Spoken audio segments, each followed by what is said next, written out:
Да, засветился. Тест, 1, 2.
Уважаемые коллеги, у нас технически наша директорат подтвердил наличие правильной связи, поэтому начинаем наш ученый совет, объединенный вместе с научной конференцией.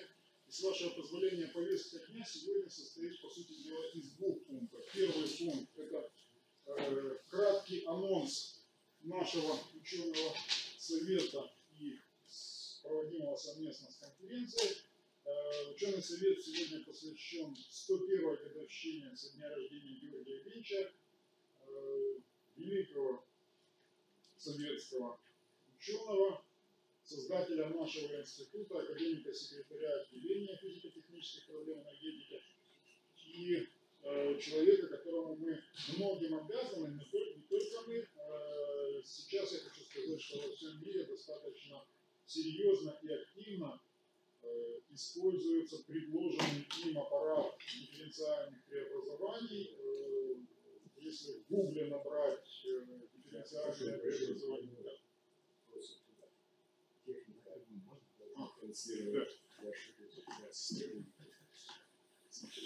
я, с вашего позволения, повторять не буду. Если в Гугле набрать дифференциальное преобразование Пухова, то Google выдает порядка там 400 тысяч ссылок.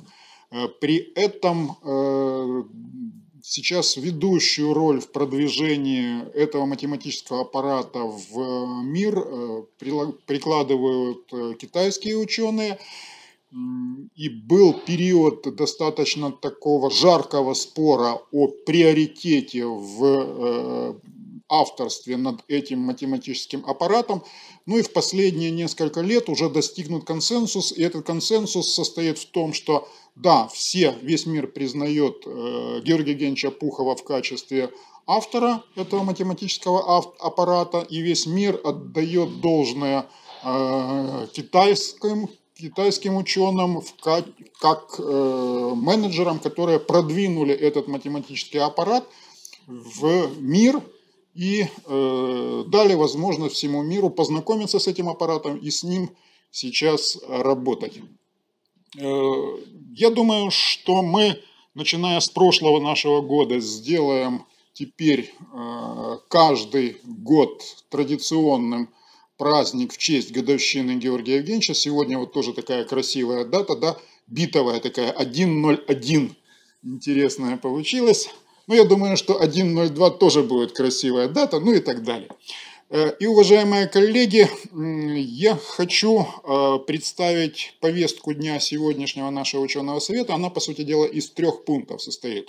Сейчас мы начинаем нашу научную конференцию, модерировать которую будет наш друг, уважаемый коллега Владимир Андреевич Святный, Донецкий политехнический институт, и ему я передам слово, он будет управлять процессом. Мы ориентируемся, что к 12 часам мы заканчиваем докладную часть нашего ученого совета, переходим в соседний зал, и в соседнем зале мы перейдем к широкому обсуждению в свободной форме. Я думаю, что широкое обсуждение тоже всем понравится. Владимир Андреевич, прошу вам слово, пожалуйста.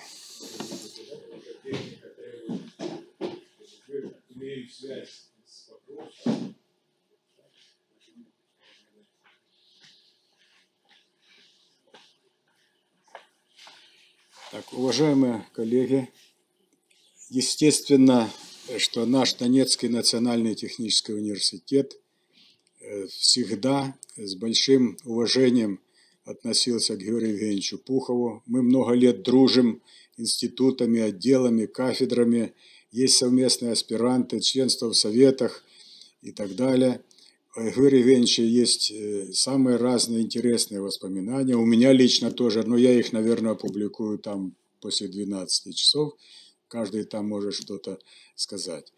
Мы проводим секцию конференции моделирования и компьютерная графика здесь по причинам, которые связаны с АТО проблемой.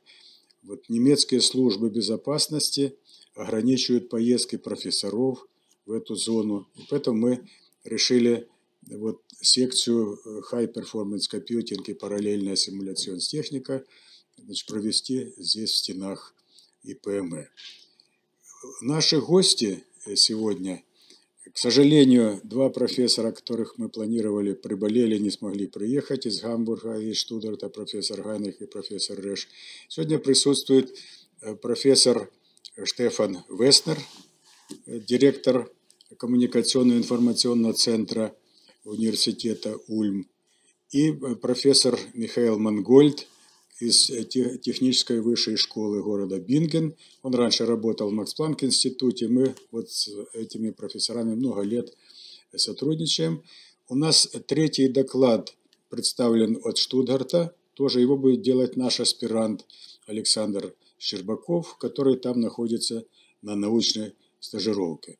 В плане также есть и доклад от университета Шевченко, Погорелый Сергей Демьянович. Есть? Вы представляете, да? Хорошо. Значит, это будет у нас 4-й доклад. Ну, а по порядку там можно, значит, по ходу дела мы сориентируемся. Можете 4-м или 3-м. Первые 2 дадим нашим коллегам из Германии. Теперь я хотел бы еще сообщить о том, что мы сегодня выполним очень приятную торжественную процедуру или церемонию. Наш ученый совет избрал профессора Веснера почетным доктором Донецкого национального технического университета.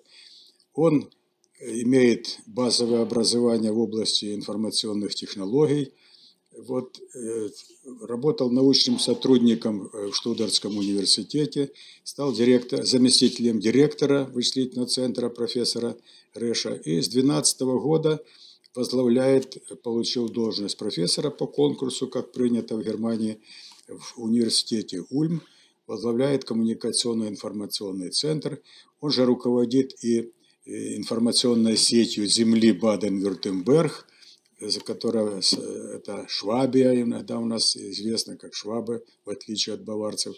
Так, значит, возглавляет там информационную систему, которая обслуживает университеты, фирмы и всех заинтересованных организаций, которые связаны с коммуникационно-информационными технологиями. Значит, поэтому вот по церемонии я приглашаю к микрофону Ирину Борисовну Швец, доктора экономических наук, профессора, проректора НТУ по международным связям, вот, которая вручит вот соответствующий диплом и там признаки почетного доктора, который у нас установлен. Так, пожалуйста, Веснер. Зараз почекайте хвилиночку.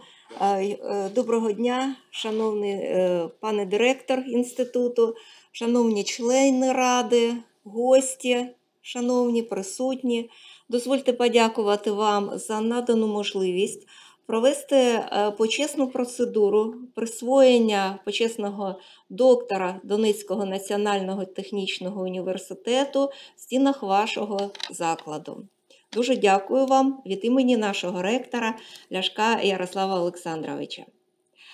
Я хочу наголосити вам рішення вченої ради Донецького національного технічного університету в місті Покровську про присудження звання почесного доктора Штефану Веснеру, який обран по кафедрі комп'ютерна інженерія, та вручити йому відповідний диплом та почесну ленту, стрічку, перепрошую, почесного професора.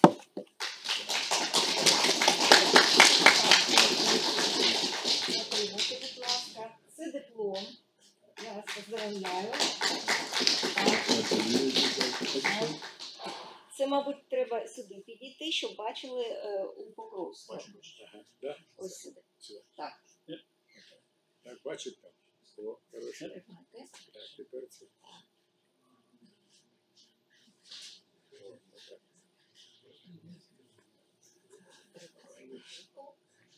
Так, вітаю.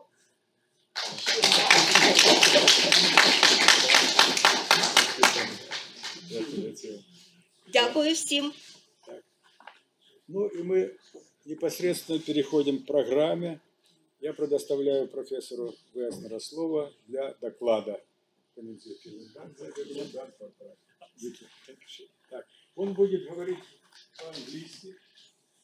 Теперь в дискуссии, если кто-то, не ограничивайте себя, если вы можете по-немецки задать вопрос, по-английски, не по-русски, по-украински, я перекладу немецкую мову, мы с ним разом с вами поспілкуємося. I would like to thank you very much. It's I feel quite honored, and it's really a very good collaboration we had over all the years, and I hope that we can continue our good collaboration also in the next years, and in particular as the situation has become a bit more difficult in the last years. I hope all the best that we can support you in making the situation better over the next years and continue our good collaboration. Thank you very much.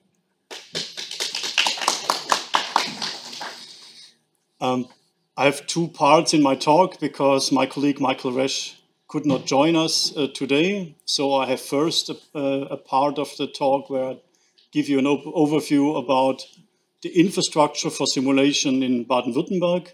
And then I talk a little bit about one of our research projects.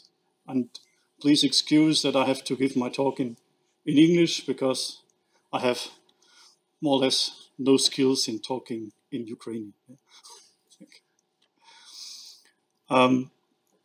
We had a very nice day yesterday, and you see on the left side, it's the church in Ulm. It's claimed to be the largest church tower in Europe, or maybe even in the world. And on the right side is one of your nice churches I had the opportunity to visit yesterday. Some things about Ulm. Ulm is the birthplace of Albert Einstein. Yeah? So there is the reason why our university's address is Albert Einstein Allee, and all the buildings are there. The biggest church we are very proud of is also mentioned already. And on the right side, you see the Lion Man. It's a very ancient thing found there, and it's claimed to be 40,000 years old. So even 40,000 years ago, people liked the region for living. So that's one of the reasons, I think, if you have the possibility, come and visit us in Ulm. That's our campus. And I've marked you the 3 locations where I'm responsible for. It's the computing center, communication information center. It's the university library, and also my chair in the electric engineering and computer science faculty. And as you can see, we managed to get industry very close on campus on our university in order to foster a good collaboration between academia and industry. Our university is a young university. It has 4 faculties, and it's a very focused profile. It's medicine, it's engineering, computer science and psychology, natural sciences, and mathematics and economics. And altogether, we have roughly 11,000 students today, and we have a ratio of more than 10% foreign students here. That's just a brief overview of the Kommunikation- and Informationszentrum. We have the university library, so we deliver our researchers with information, papers, and all the material. We have a computing system called Justus, and we have also to deal with research data. We have course programs to teach our students in computer skills, and also we have media services. So like here today, we do lecture recording, and we do transmission of our lectures. Another duty I have is to be responsible for Bellevue, which is the network connecting the universities in the region of Baden-Württemberg. And as you can see here, we've 9 universities in the region, 40 universities of applied sciences. So it's a quite dense number of universities we have close by. And what you can also see from here, that we try to increase the bandwidth in the connectivity over the years. And what I can just show you here is a profile of the communication, where our researchers in high energy physics produced a very high bandwidth peak, which is very uncommon if you look at normal commercial internet. We have a very high demand for bandwidth. So what we try to do is to make this network ourselves. This is a map of the region of Baden-Württemberg. And what you can see here is that we hired fiber and try to work and build our own network on top of that dark fiber in order to connect all our locations in Baden-Württemberg with a very high-speed network. And as you can also see, there are some regions where the connectivity is not so good, where there are no green lines, but other colors, where the geography is not so good, or a very rural area where you can't get a very high bandwidth. But we work on getting all the regions connected in a good way. And the reason why we think this is important is we have agreed in our region that not each university has to deliver all the services. So what we try to do is to allow some universities to focus on certain disciplines and deliver that service for all the other universities. And as a precondition for doing this, you need a very high bandwidth connectivity that the local users and the remote users don't have a different quality. So as an example, I have chosen simulation services. So what we agreed in the region of Baden-Württemberg is that we will have simulation services across the universities, but a researcher from Freiburg or Mannheim can also use the computing system in Ulm, and a researcher from Ulm can also use the computing and simulation services in Karlsruhe or Mannheim or Freiburg. And what we try to do is to give us a focus in a certain discipline. So in Ulm, we focus on computational chemistry. And our colleagues in Tübingen, for example, focus on astrophysics. This allows that our staff can focus and can make a better service and support for this particular community.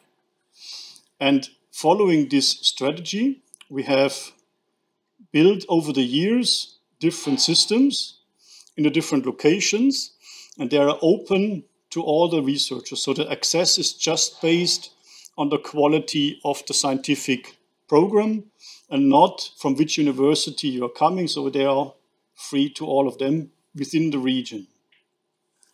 The funding for the system is partially regional funding and partially national funding in order to get that systems working. And as you can see with this pyramid on the right side, this is the layer that is, let's say, the entry level, and we try to help the people to get a higher scalability, a higher level of parallelism, and then be able to use the systems, for example, in Stuttgart. So it's a try to make the people develop from low scale to large scale systems. This is our system we have in Ulm. As we are responsible mostly for computational chemistry, we gave it a name following a famous researcher in chemistry. And this system is in operation since 2014. And just some details, we have roughly 300 teraflops of performance. We have 550 compute nodes.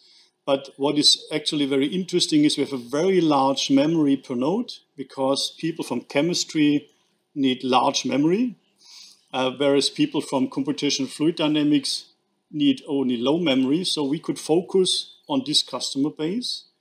And we also have a very large local file system with up to 2 terabytes because our customers, our users, have a very high demand on I/O. And in this, we configured our system to be really focused on structural mechanics and computational chemistry. And if you compare that to the flagship system we have in the region from Stuttgart, the Hazelhand system, it has a much higher performance. So you can see from that, you need to develop your people in order to use such a big system on smaller systems. And what you can also see is that the memory per node is much, much smaller, and they don't have any local disk storage. So for some user communities, this is not a good system, and for some others, it's a very good system. So for engineering, this is a very good computing system, whereas for chemistry, our system delivers benefit. And this kind of role sharing, that each university have a focus, allows this kind of optimization and buying a hardware system that is very good fitting to that area. Of course, HOS has other systems like a big vector system and a couple of more, and we will hear later on about a special system on data analytics that is tailored to a different kind of work. So this overall system here shows that we have focus in application domains. We can focus our support activities, and we have tailored systems. So this applies also to Tübingen, who have a lot of graphic cards because astrophysics needs graphic cards for computing. Our colleagues in Freiburg, they have a lot of virtualization technology because they have high energy physics customers. And this kind of specialization is really supporting our life at Computing Center to make it much more focused, and you can have more staff be an expert in a small topic rather than having your staff trying to know everything about all different application fields. The second part I would like to talk is one of our research projects. It's a project called Protos. It's funded by the German Ministry of Research in the funding program HPC base research. So it's a bit long-term oriented. So the assumption we have taken for this research project is that the hardware is changing. So we don't have homogeneous cores anymore. We have much more heterogeneity in our systems. And this is actually making the programming of such systems much more difficult than before. And this also requires that this typical hardware system has a very kind of different way of doing the adaptation to different energy. So you have different frequencies, you have different performance. And as you can see, for example, in this picture, it's an existing CPU from ARM. You have 4 cores that are very powerful, and you have 4 cores that are not very powerful. This is an architecture you also find in a mobile phone, but in this case, you don't want to use it either or, but you would like to use them at the same time. And now is the challenge how to distribute your compute-intensive tasks on the powerful core and the not-so-intensive tasks on the not-so-powerful core, and particular if this situation is changing over time. So you have a task that is calculating a lot, but maybe some seconds or some minutes later, it's not using so much computing power anymore. You would like to move it to a new core. This is not possible with traditional programming models. So we thought about how this can be realized. The idea of the project is now that we need a more abstract description of our program that is using a language an application developer can understand, but not bind it too closely and too tough on the hardware level. So a typical problem you have is that you have an expert in an application domain, and you have another expert on computer architecture and hardware, but very rarely you find a person that knows about the application domain and knows about the hardware. So we try to split that concerns. And on the other hand, it's also our belief that if you would like to dynamically switch from core to core, we need a very fast and adaptive execution environment. And we try to solve that with a special flavor of an operating system.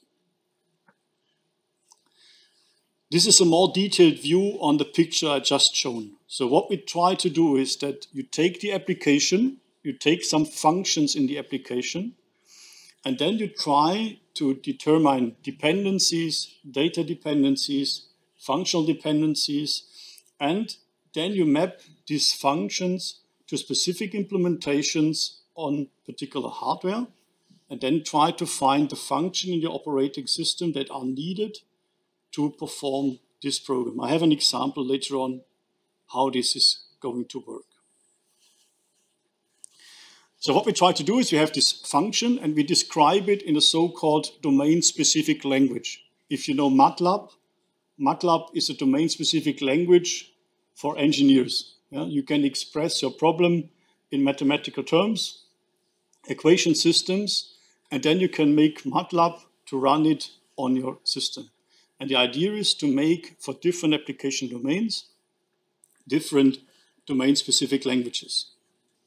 So the application developer should not think about CPUs, core numbers, and stuff like that. Then we take that kind of function and analyze what are the data dependencies, what are the requirements on the operating system, and if there are maybe some predefined algorithms we can use from a library. And in this case, we use then a kind of a machine expert that is mapping this function on the particular hardware. So we take all these requirements and map that down using the dependencies optimized for a certain piece of hardware. So what we need from a machine expert is, for example, an implementation for iterating over an array for a CPU and another implementation for iteration over a graphic card. And then we map the function to the best fitting architecture. And when we found the data dependencies, we also then find a way which function should be mapped on which core in order to minimize communication, in order to minimize the time lost in interaction that could be used for computation. And the other idea is that our operating system is reduced to the bare minimum. So if you use a current system based on Linux, you have all the functions inside Linux that you need for desktops, for graphical user interfaces, and for all that things you don't need for doing computation. So you would like to get it reduced to a very small amount. Just to make it more precise, what you can see on the top level is an example domain-specific language for making a Gaussian blur, which is making an image blurred. And this is what the image expert needs to know. Then we have on the second level a DSL developer that defines this function in a rather abstract formulation. So it's a rather not optimized version, it's just providing a functional implementation. And then you see below what a machine expert would do. So the implementation for a graphic card would look like the one below. So this is an implementation that makes it, let's say, fitting to the architecture of a blockwise execution on a graphic card. And the same function, Gaussian blur, could then be also implemented by another machine expert that knows CPUs in a version that is ready for CPUs. In order to show you why an operating system is also important, what you see above is the performance for creating a new thread using OpenMP or pthreads. Yeah?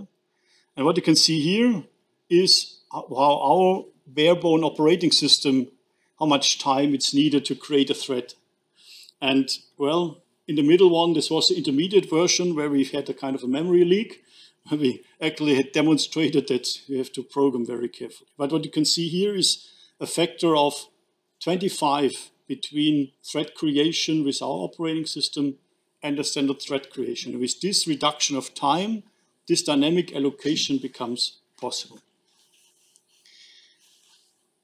This is another way to compare that, what I just said in the picture, that you need 5 million cycles in OpenMP before you can create a new thread, and you need 40,000 cycles until you get a thread from our minimized operating system.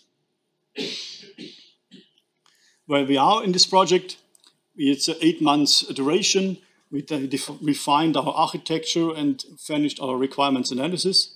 And we also tried to demonstrate the concept with reference codes. At the moment, we focused on image processing. Why did we do image processing? Because it's a very easy problem. Image processing can be rather easily parallelized. We don't have yet applied this to real problems. Huh? So it's trying to demonstrate it. Then we made some initial tests and have improved our versions. What we now look at, we need to prove that it works for more types of hardware and for more complex functions and not only for image processing. As I said, does it only apply to high-performance computing? What we try to do is to apply the same principles of an adaptive execution environment, like you can find it inside a computing system, also to a distributed computing system. And what you can see here is an environment from the Internet of Things. Internet of Things means you have a lot of sensors, a lot of data producers, a lot of computational capability distributed all over the place, and you try to optimize this network of independent computational elements in a way that it is very efficient. And this is actually what we look at in this European research project. It's a very similar problem with, of course, very different time scales. So it's not cycles or milliseconds or nanoseconds, it's seconds or maybe even minutes, but conceptually it's exactly the same.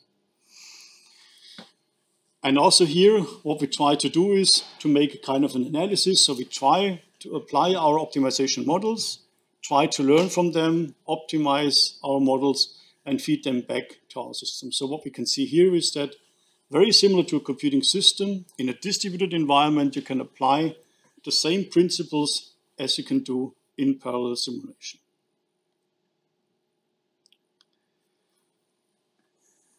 Our idea is to split the concern who knows about the problem, who can formulate mathematically or in his domain-specific language the problem, and who is the expert of the hardware machine. Because these people that have both are very rare. Yeah? They exist, but they are really, you can't find them very often. So you need to find a way that each expertise can be used at the same time by different people.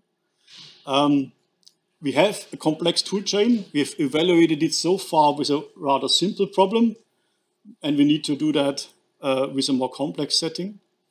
We work at the moment also to apply these models from parallel systems to distributed systems, and we need to work further on validating this with emerging new hardware architectures. There's a lot of new hardware coming the next months and weeks, and there's also a new application area to be looked at.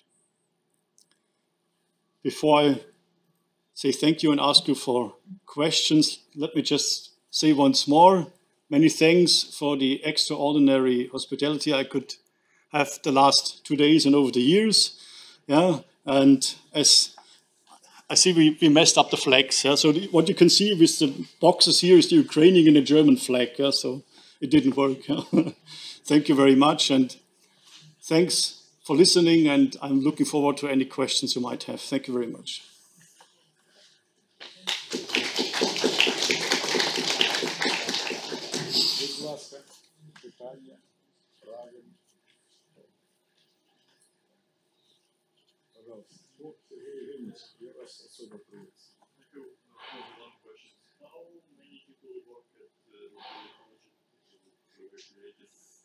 And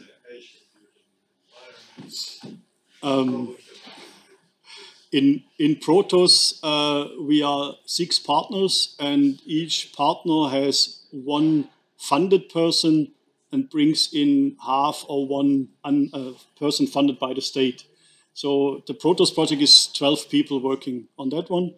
The RECAP project is a European project. It's a very large project. It's a lot of industrial partners. I would say it's roughly 45 people working on the RECAP project.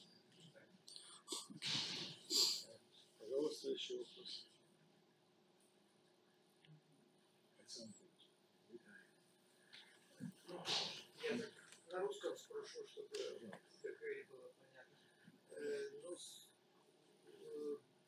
Как бы развитие вашего кластера и вообще вашей системы центра High Performance Computing определяется множеством задач, наверное, которые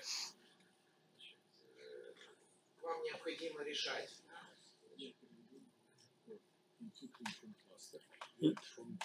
Zu lösende Aufgaben definiert, im Prinzip. Ja, welche Aufgaben? Das ist der erste Punkt. Значит, существуют ли, да, такие вот планы развития, зависящие от вот этих задач? Если план решения задач, also existiert Plan von zu lösender Aufgaben, Problematik und wie sieht Planentwicklung von Cluster? Vom Cluster. Ja. Also wie das weitergehen soll, das System. So the cluster systems are optimized for the problems of our users in terms of hardware, but also in terms of operation model, which means our cluster, you have a job execution time of many, many days because we have long-running jobs, whereas others have only a short-running job. So it's a software stack, everything is optimized. And the plan is now to continue the system, and what we learned is that we didn't consider all the disciplines. Yeah? If you look at this graph, there's chemistry, there's astrophysics, but we missed out maybe material science or the soft matter or any others, and we tried to evolve the concept that this is, let's say, extended. In terms of funding, it was an experiment if it works, and it's considered to be a very successful model, and we are now in the process of applying for another funding round at the German Research Society, which typically each of the systems can be between 3 and 4 million euros on that level. So there's no guarantee, but it's very likely that the system continues like this because it's a very successful one. Еще один вопрос, если можно, то загружен ли кластер на 100%, и какая часть, допустим, задач из индустрии, из обучения, и еще так? Ist Cluster belastet 100% oder nicht und nicht welche Teile von Industrie, von Hochschulen und so weiter. Our cluster system, which has been installed in 2014, is now completely full. And computational chemistry is also known to fill up any cluster they can get their hands on.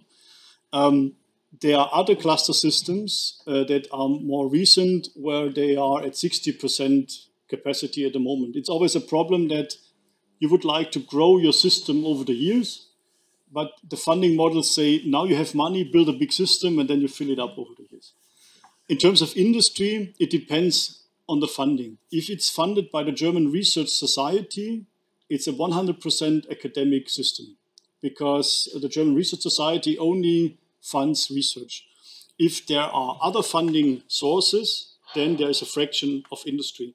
On our system, the industrial use is maybe 5% because we have some additional money that we put into the system where we can allow industry. So it's 5%. We have a feedback from Petrovsk. Yeah. I have a question. What are the sources of funding for your projects?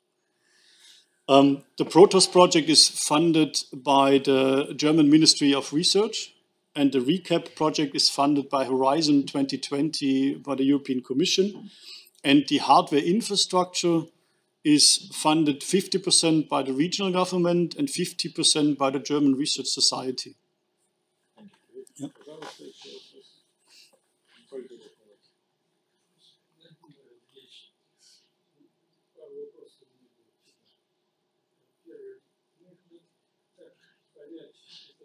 Что это по существу некая глобализация управления рассредоточенными средствами. Первое. Могут ли туда входить локальные системы различных фирм? И как это делается? Вот. А второй вопрос я расскажу. Это нет, сразу. Нет, давай не будем.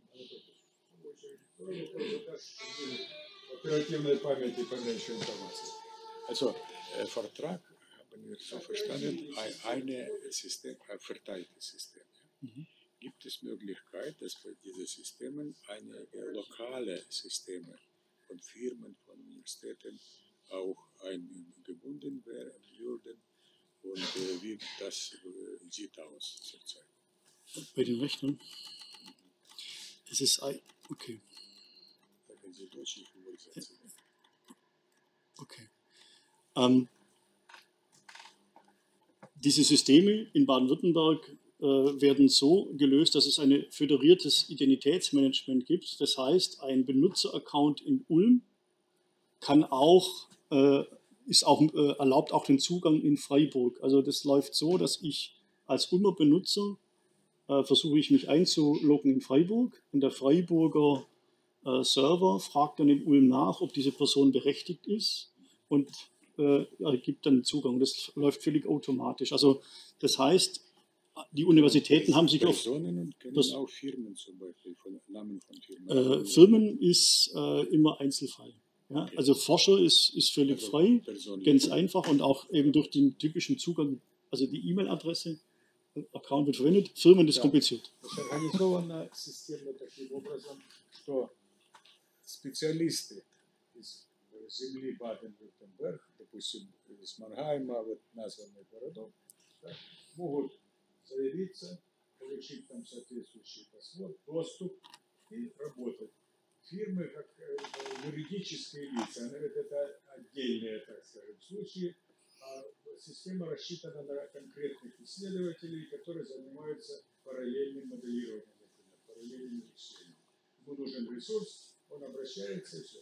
Wer bezahlt, wenn ich zum Beispiel als Person melde mich, soll ich selbst bezahlen oder zum Beispiel...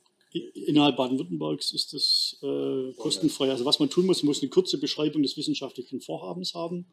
Es wird begutachtet und danach kann man Очень rechnen. интересно, что исследователь не платит ничего, он должен при заявлении своего желания работать дать только краткое описание той проблемы, которой он занимается.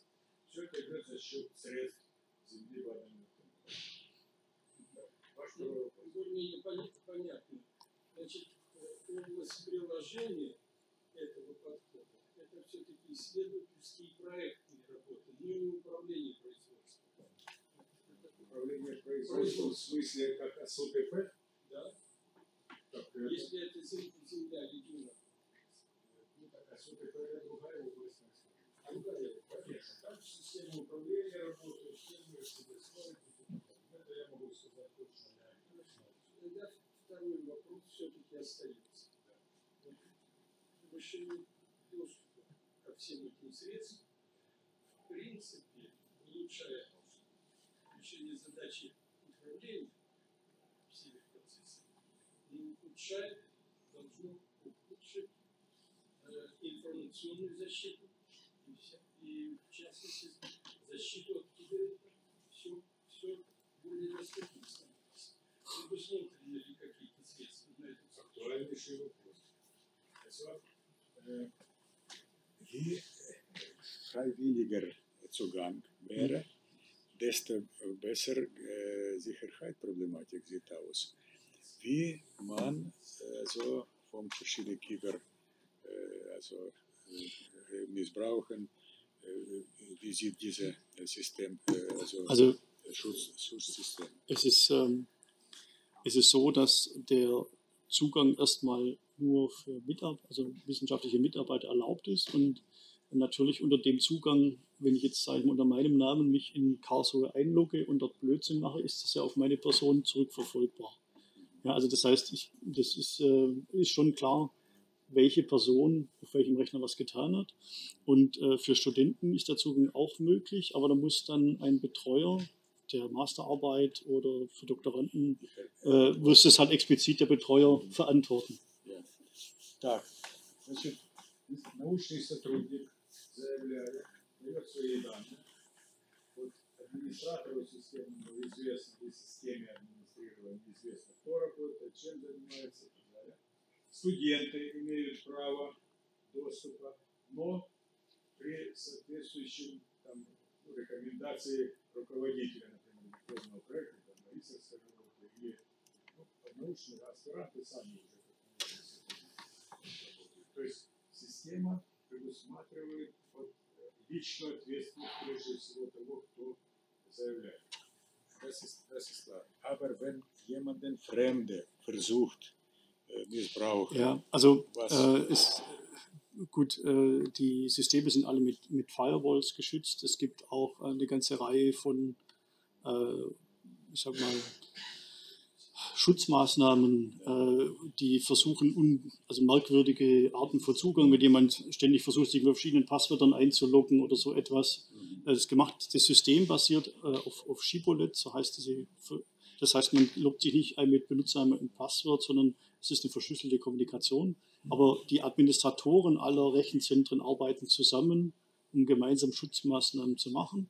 Und in dem Projekt, wo wir arbeiten soll, im BWNet, schauen wir uns eben auch SDN-basierte Zugangsschutzmechanismen an. Можно так сказать, Анатолий Федорович. Все, что есть в практике защиты, применяется.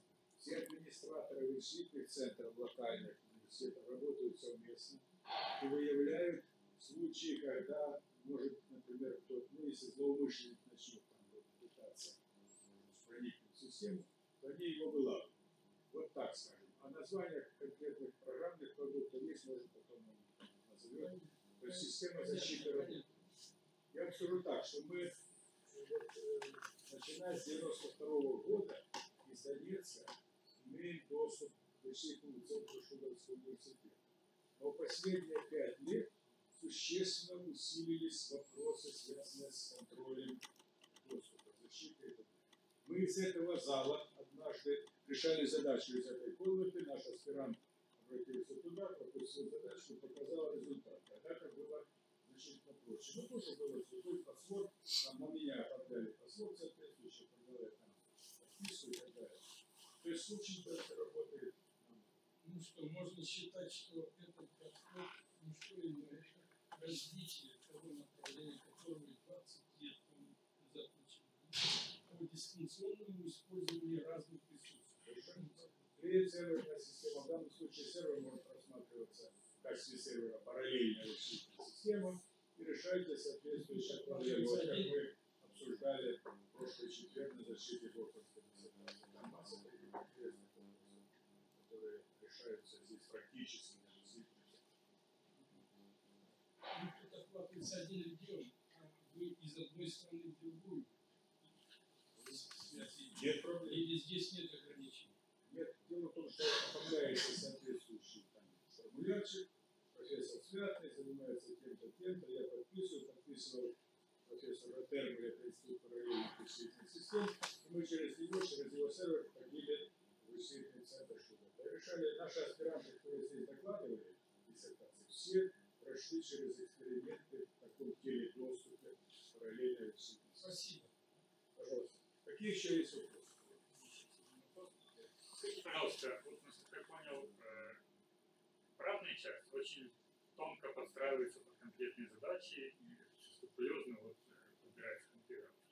У меня вопрос касательно программного обеспечения. То есть, как я понимаю, это специализированное программное обеспечение для каких-то задач, и оно берется просто из коробки, или оно как-то оптимизируется под это железо, какие-то тонкие настройки.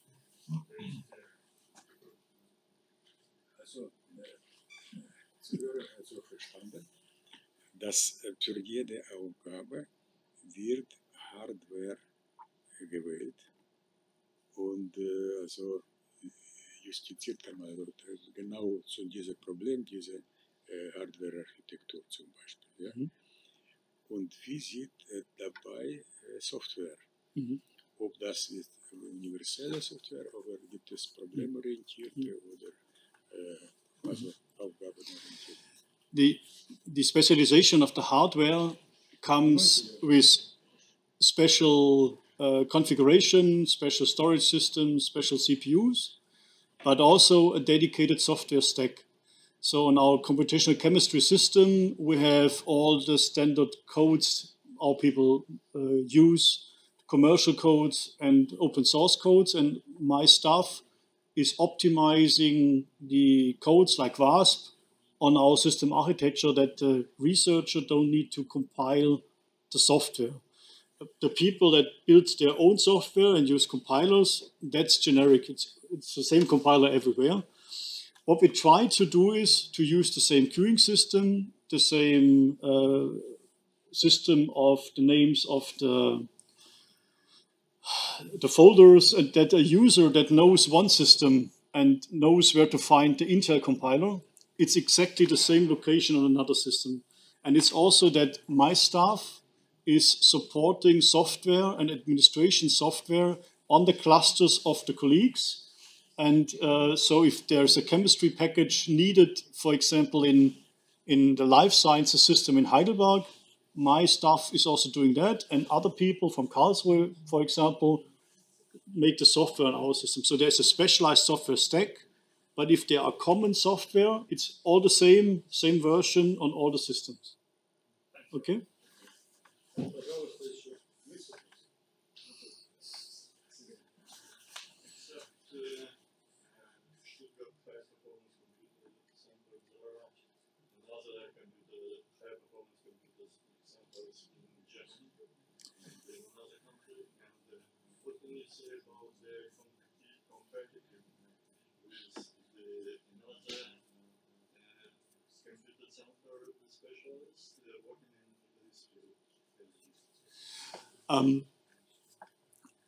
Besides Stuttgart, there are two other national supercomputing centers in Germany. The one is in Jülich, another one is in Munich. But the system, as I showed today, that you have regional centers, regional computing center and a national center in one region, that's a very special approach that is currently only available in Baden-Württemberg.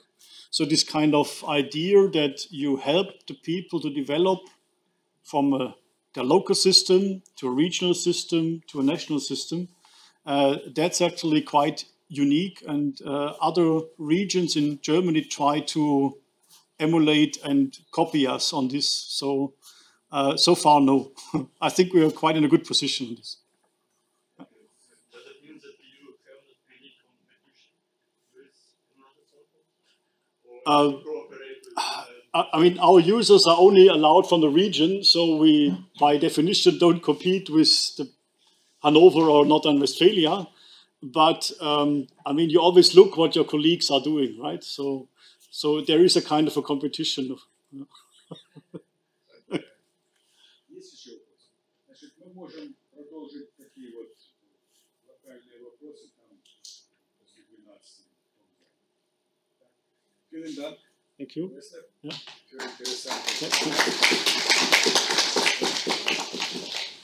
Я запрошую до слова профессора Мангольда Михаэля. Я его знаю еще студентом.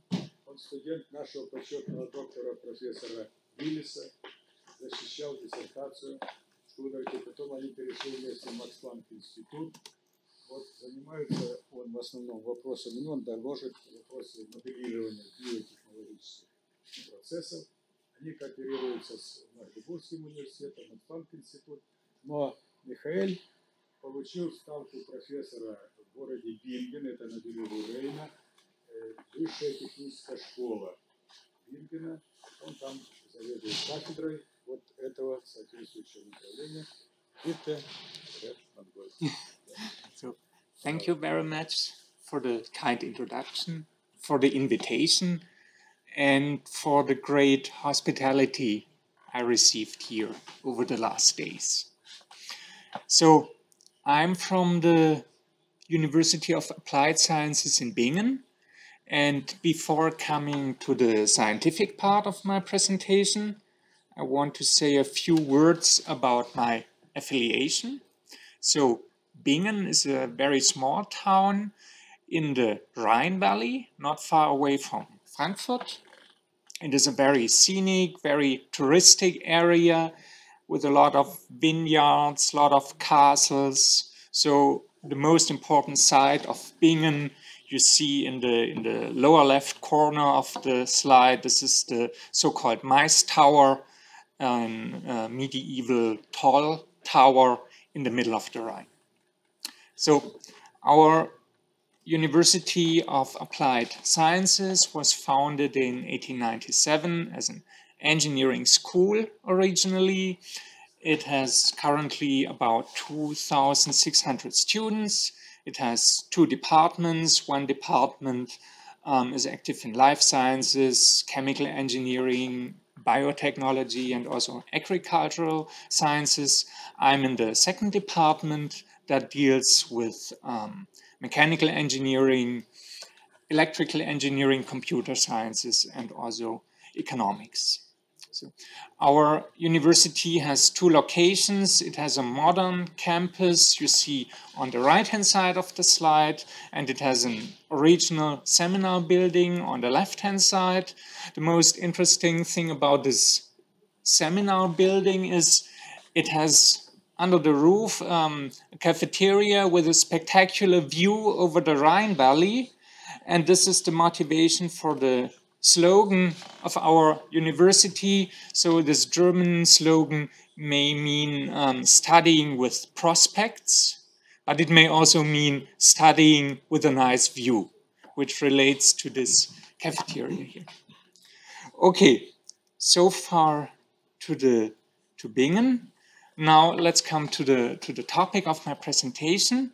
I'm going to talk about model reduction techniques for differential algebraic systems. So I come from a small university in a small town, and therefore we are also interested in small mathematical models. So the question is how to get from a big, complicated physical model to a low-order model in a systematic mathematical way. And the application we have in mind comes from chemical or pharmaceutical engineering. It is a part of a project that tries to separate so-called enantiomers. So enantiomers are a special class of molecules. I will start with this. So enantiomers are molecules that appear in 2 shapes, in 2 flavors. So enantiomers appear as molecules that behave to each other like mirror images or like right hand and left hand. So these molecules have identical molecular groups. They have an identical molecular sum formula, but the arrangement of the molecular groups in space is different.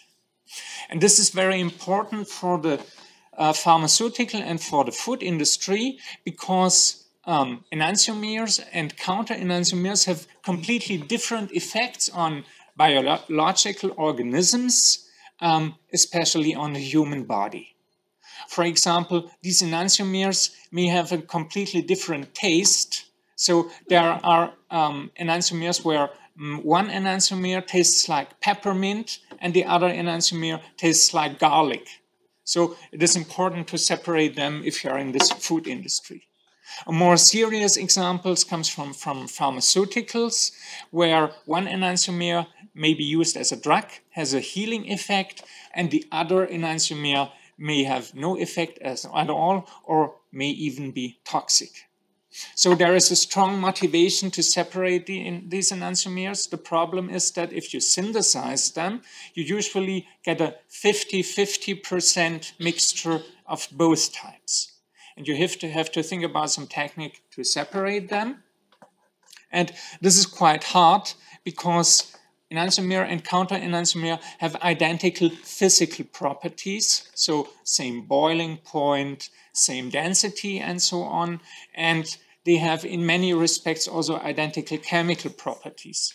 So one needs special techniques to separate these guys. And well, what we are looking at is a technique called preferential crystallization. The idea is you have your enantiomers in a liquid solution, 50-50% mixture, a so-called racemic mixture. And now to separate this, the enantiomers, you feed seeds of one enantiomer.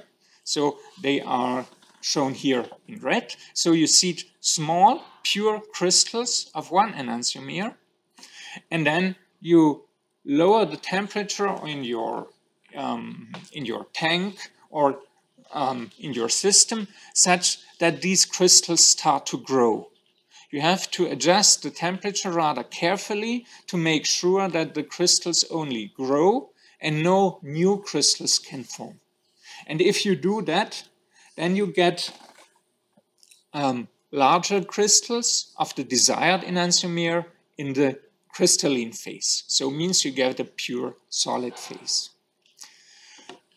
You should not do that for too long, because after some time you cannot avoid nucleation of the counter enantiomer, and then you get a pollution of the solid phase, and yeah, your separation of the mixture would fail.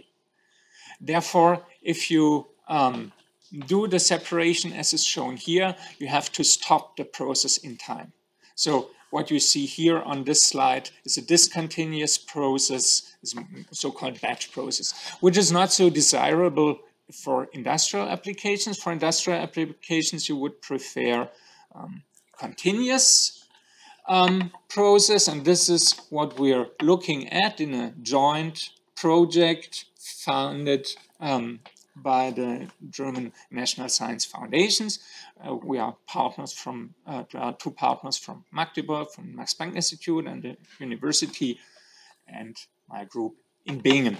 So what we are looking at is a so-called fluidized bed crystallizer. The difference to what I showed you before is that this crystallizer has a continuous flow of fluid from bottom to top. And in this tube-shaped crystallizer, the crystals grow. And this arrangement has various advantages. First, you can run this crystallizer at steady state continuously. You need no special time where you stop the process. Further, if desired, you can achieve a quite narrow product size distribution. It means you can adjust the size of the crystals you want to produce just by positioning the product removal tube here at the side of the crystallizer. The background is that big crystals tend to sink to the bottom of the crystallizer and small crystals move to the top. And the third advantage is that is related to the small crystals going up to the top. The effect is you lose some crystals, but on the other hand, you have a cleaning effect because the small crystals of the counter enantiomer, the undesired small crystals of the counter enantiomer, escape through the top of the crystallizer. So, and this is the process we're looking at. Actually, the whole setup is a bit more complicated. I will not go into detail here. So this process is studied in experiments in the group of Professor Seidel Morgenstern in Magdeburg. The process involves the crystallizer itself, a feed tank, and also a mill that takes out big crystals from the bottom of the crystallizer, crushes them into small parts, and sends the fragments back into the crystallizer. So that's a kind of self-generation of seeding crystals. Okay, so we study this process based on mathematical models. Also here, I will not go into many details, just the message is what we're using here are models based on partial differential equations.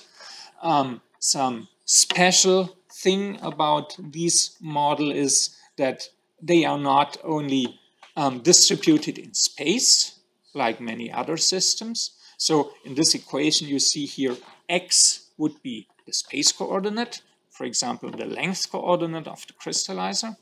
But in addition, we have so-called property coordinates, which describe the properties of the crystals. In our case, we have one property coordinate, which is the size. That's this independent coordinate L. So, as I said, no need to go into detail here, but the message is we get a quite high-dimensional, complicated dynamic system. So we need some additional equation, this so-called population balance, describing the crystal phase is the most important one, but we need additional balance equations for the liquid phase. We need some algebraic supporting equations. This is the set of equations we need to describe the crystallizer. Then we need additional equations to describe the mill that breaks big crystals into small fragments. And we need a set of equations to describe the fluid dynamics. I will more or less skip this, so that would go too much into detail. This fluidized fluid dynamics are quite important because here, in this case, the particles have a velocity which is different from the velocity of the fluid. So there is some slip velocity between those two, and this is something you have to calculate to get a realistic simulation result. Okay, and in a similar way, we model the mill, as I said. Okay, so in the end, we get a spatially distributed system to solve this numerically. We do a discretization, so means we use method of lines, discretize the space and the property coordinate, and end up with some differential algebraic system. So typically, this system consists of 10 to 20,000 differential equations. So if we think about what we heard in the previous presentation, this is of course no big challenge for modern computers. On the other hand, it is actually a challenge if you use this model for optimization. So if you want to do some optimization of the process, or if you want to do controller design, then working with differential algebraic systems of high order is quite inconvenient or impossible. And this motivates techniques for nonlinear model reduction, the main part of my presentation. So as I said, we have a large differential algebraic model, and we want to approximate this model by a smaller set of equations, by some low-order model for control and optimization purposes. So, and the model reduction procedure we use consists of 4 steps, you could say. I will go through these steps one by one. The first step is to obtain a reduced state vector. That means in the full model, we have a high-dimensional state vector x. We want to approximate this state vector by a low-order projection. We will see that we need special techniques to cope with the nonlinear terms in the system. By applying these techniques, we get an approximation of the model, low-order approximation. And then, of course, the question is, how good do the full-order model and the low-order model agree? And for this, we need some kind of error estimation. And we can use our error estimation to adapt the order of the reduced model or the accuracy of the reduced model to keep the error of the reduced model below some error threshold. Okay, let's go through these things quite quickly. Also here, I will not go into detail. I just want to give you some vague idea of what we do.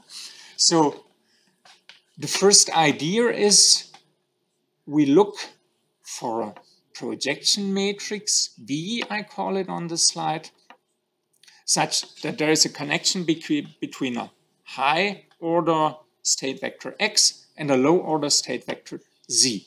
You see here on the slide. So actually, we look for this projection matrix, and we obtain this projection matrix numerically by simulation experiments with a full-order model. So if we solve our reference model, then we obtain numerical data. They are called snapshots in this context. That's a matrix denoted as capital X here. And now we just use singular value decomposition.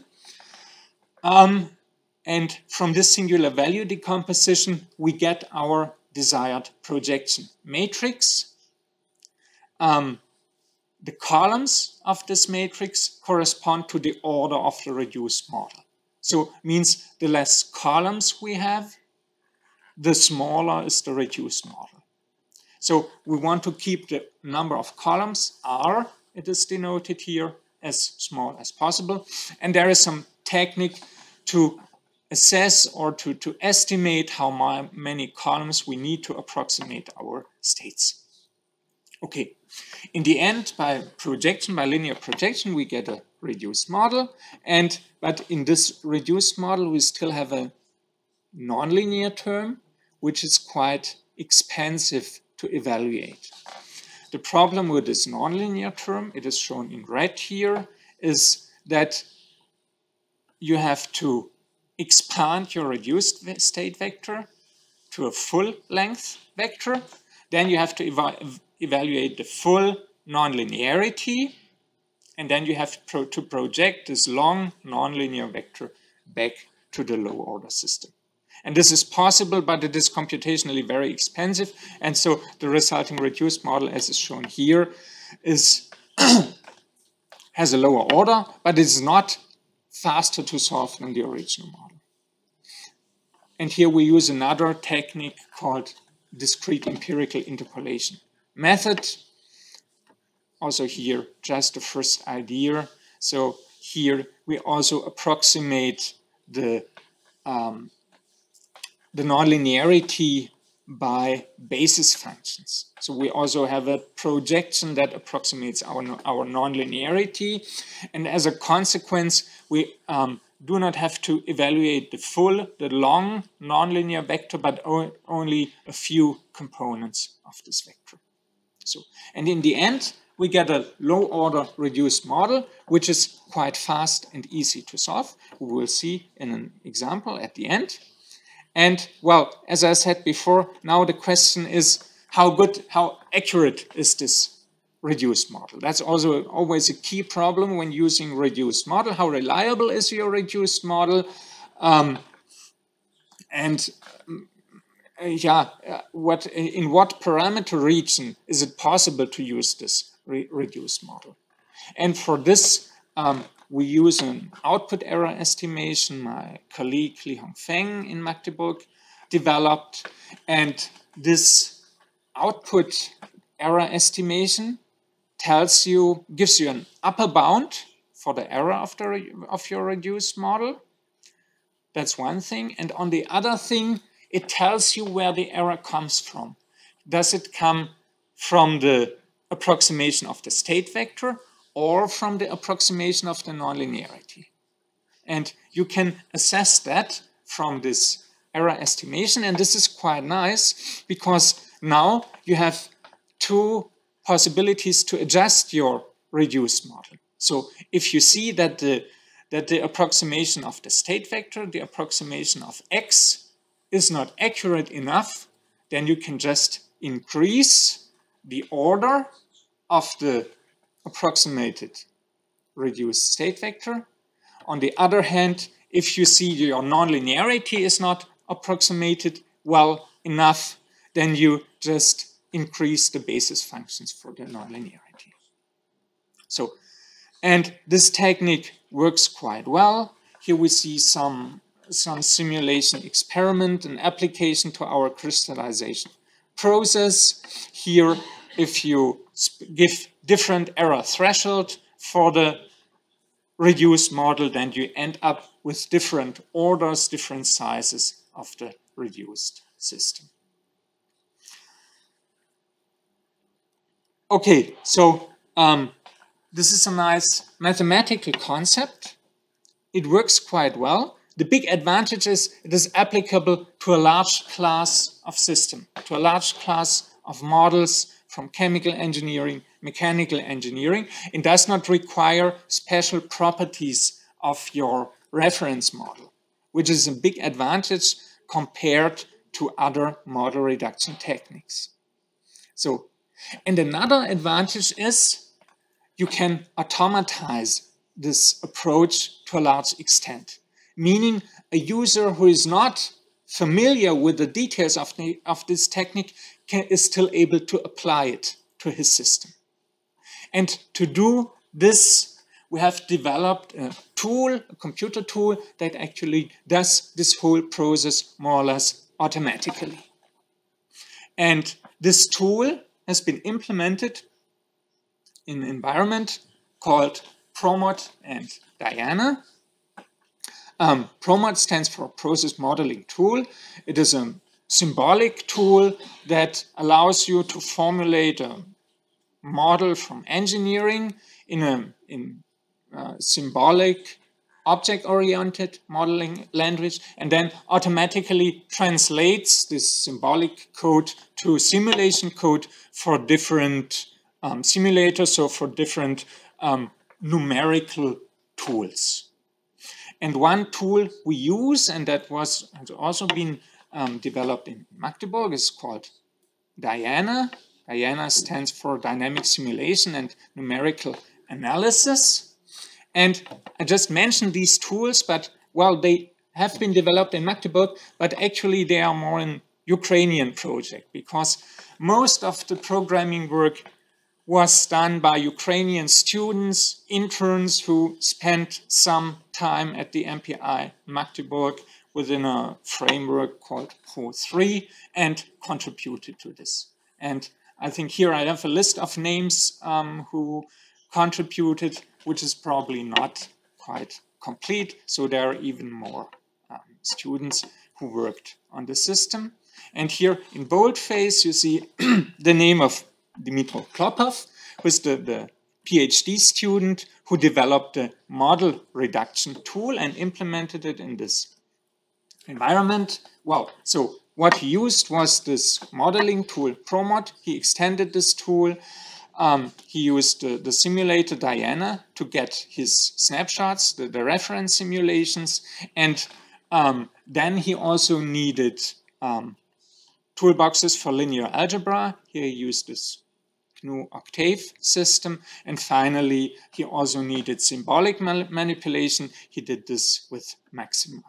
So, and now what the user has to do to use this tool is he has to formulate his model, his reference model. What you see here is a screenshot of this PROMOD modeling language.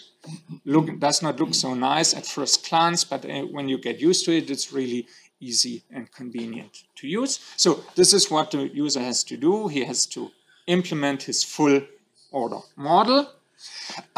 He also has to suggest simulation scenarios for solving the full reference model.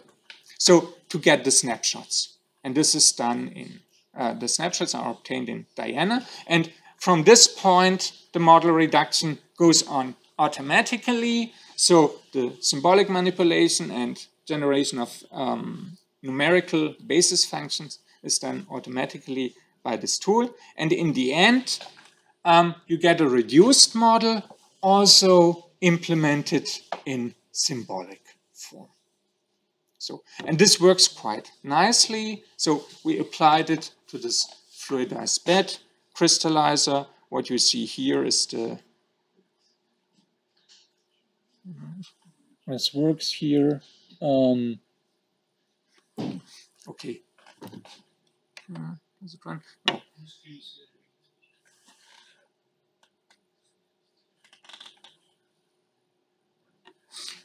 Okay, not so important. So what we simulated here was a change of the flow rate in this crystallizer. And then you see, when you use the full model, you see a change in the size distribution of the crystals. What you see in the diagram on the right-hand side is the blue line is the true error of the reduced model, which is quite good. So our reduced model is quite accurate. So we obtained that by doing the same simulation with a full model and a reduced model. Usually you do not want to do this, or you are not able to do this. You do not want to solve both models, because then you would not gain anything. So you only want to solve the reduced model and still get an idea about the accuracy of the reduced model. And this is the red line in this right diagram. This is the error estimator we use. And here you see we get a reliable upper bound of the model reduction error. And if this upper bound exceeds a threshold, then we can change the reduced model, for example, adapt the order of the system. So in the end, what you see here, we get a quite impressive reduction of the model order, so reduction of about a factor of 100, and we get a reduction of the computational time in similar order of size. So we will go on looking at parameter dependencies in more detail. We will want to use this reduced model for optimization of our crystallization process. Yeah, so these are the most important things we're going to do. At this point, I want to end my presentation. I want to thank all my co-authors in this who contributed to this joint project. I want to thank DFD for the financial support, and of course you for your kind attention, and I'm happy to answer questions if there are any. Thank you.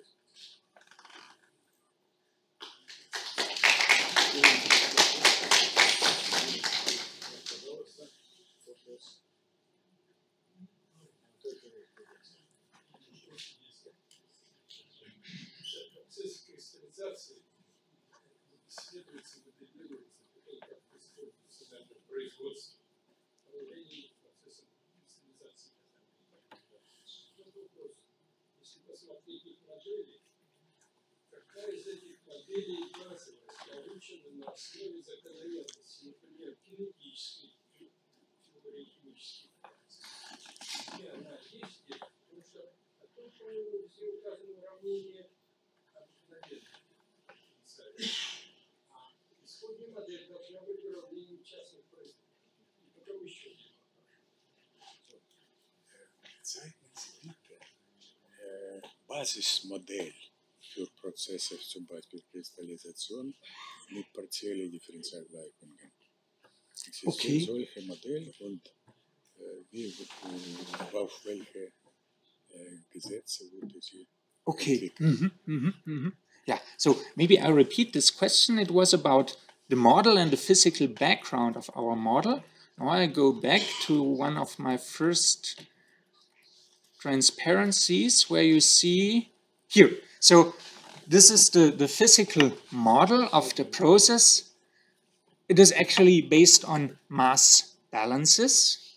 So we do not model single particles, but what we model is a so-called number size density. So we just look at the number of crystals.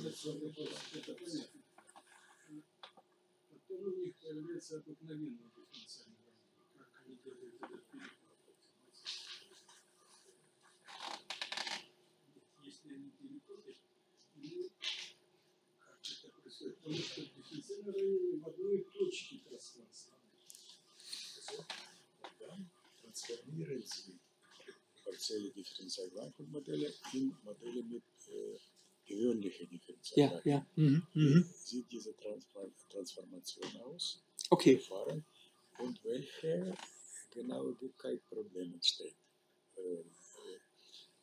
Wie entspricht das Modell der ursprünglichen Modelle? Okay, yeah. So, yeah, the question about transforming these partial differential equations to a system of differential algebraic equations. So what we use is a finite volume method, and we just use a simple upwind scheme to discretize our gradients. So we use a first order approximation for the gradients. Now about the accuracy of this discretization. So actually, I fully agree. This is a problem. How many grid points you have to use to get a good agreement between this partial differential equations and the discretized set of equations. So actually, we have not studied that in detail in this case. So we just increased the number of grid points until the numerical results did not change any longer. Yeah, so a quite pragmatic approach. So we have no direct error estimation of the discretization. So, and the comparison between the reduced model and the reference model only refers to this discretized reference model. So our reduced model actually is an approximation of the discretized model and not of the partial differential equations.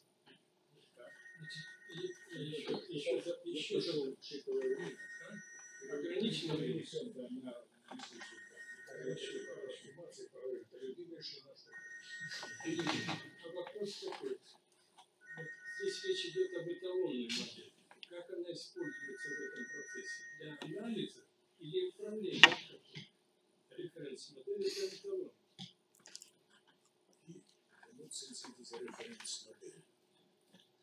Für Analyse oder für zum Beispiel Steuerung von Prozessen?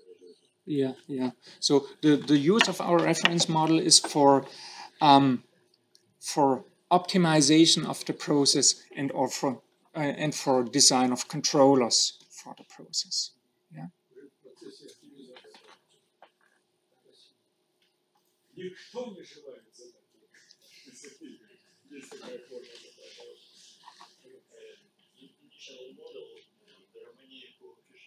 Yes.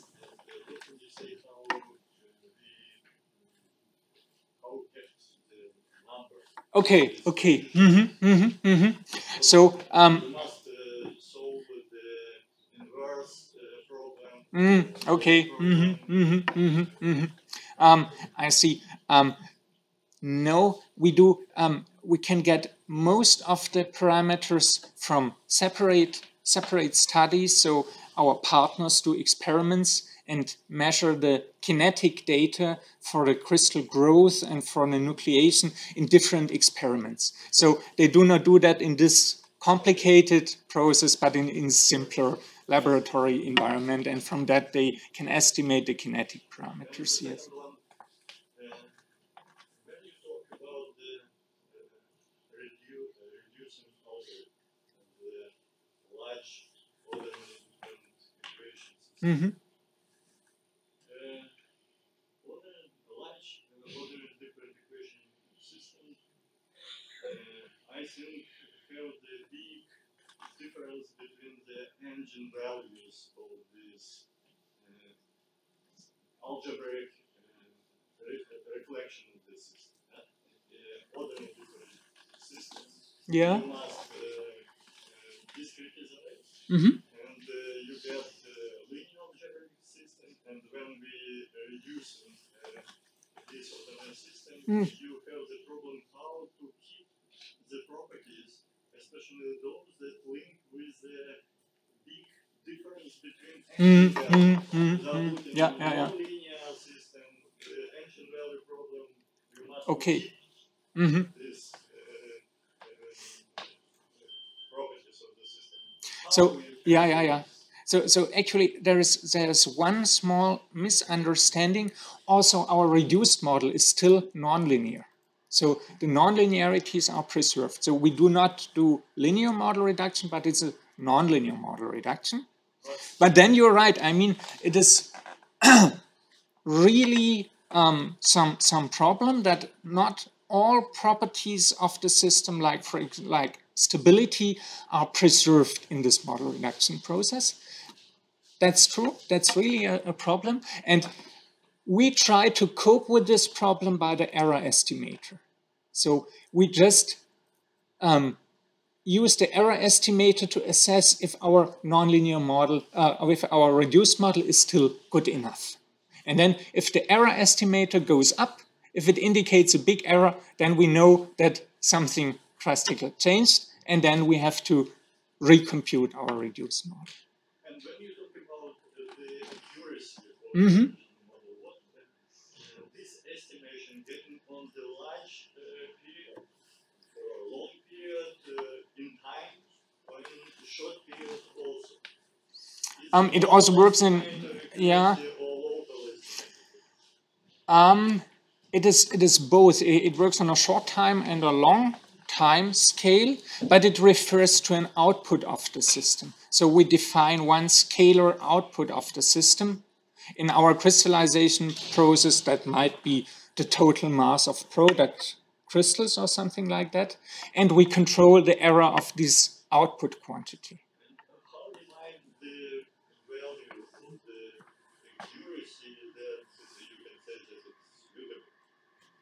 Okay. I think there is no mathematical approach. This is an engineering question. This is how accurate you need the model. Mm-hmm.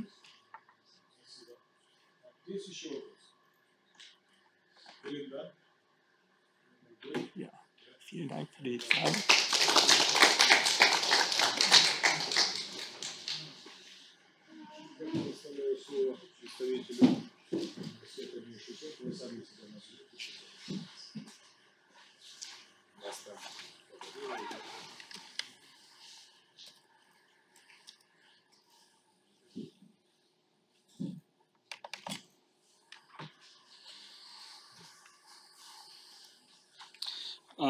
Hello to everyone. I am Alexander Boretsky from Taras Shevchenko National University of Kyiv, presenting our work of a group of researchers from our university about running virtual machines as grid tasks and its image management.